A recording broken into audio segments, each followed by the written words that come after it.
Multigrain రవ్వ దోస అయితే చేశాను. చూడ్డానికి ఎంత బాగుందో టేస్ట్ కూడా అదే రేంజ్‌లో ఉంటుంది.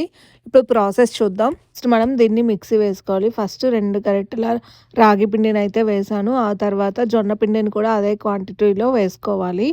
తర్వాత సేమ్ క్వాంటిటీలో గోధుమ పిండిని కూడా వేసుకున్నాను. ఆ తర్వాత ఫైనల్‌గా రవ్వ, ఇది ఉప్మా రవ్వ. ఇది కూడా సేమ్ క్వాంటిటీలో 2 గరిటెల వరకు వేసుకోండి. వీటన్నిటిని మంచిగా మిక్సీ కొట్టుకోవాలి. నేను ఇక్కడ వచ్చేసి 2 కప్పుల వరకు వాటర్ అయితే పోసుకొని మిక్సీ పట్టడం వల్ల అన్నీ మంచిగా గ్రైండ్ అయిపోతాయి. రవ్వ కూడా ఫైన్‌గా గ్రైండ్ అయిపోయి ఉంటుంది. చూసారా పిండి ఎంత బాగా వచ్చిందో. చట్నీ కావాలి కదా! చట్నీ కూడా చూద్దాం.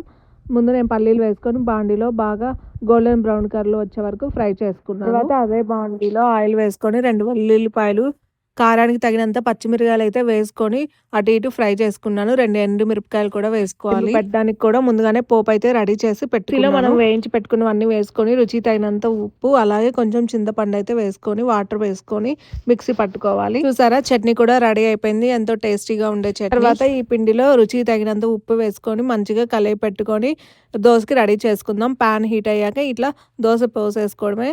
ఫైన్‌గా చాలా మంచిగా వచ్చింది దోస కూడా. ఇలా టైం లేనప్పుడు ఇంట్లో ఉన్న పిండిలతో చాలా ఈజీగా ఇన్‌స్టంట్ రవ్వ దోస అయితే వేసుకోవచ్చు. మల్టీగ్రెయిన్ పిండులతో. ఇలా ఆరోగ్యానికి చాలా మంచిది. వీటన్నిటిని కలుపుకొని రొట్టెలు చేసుకోవడం కొంచెం కష్టం కదా!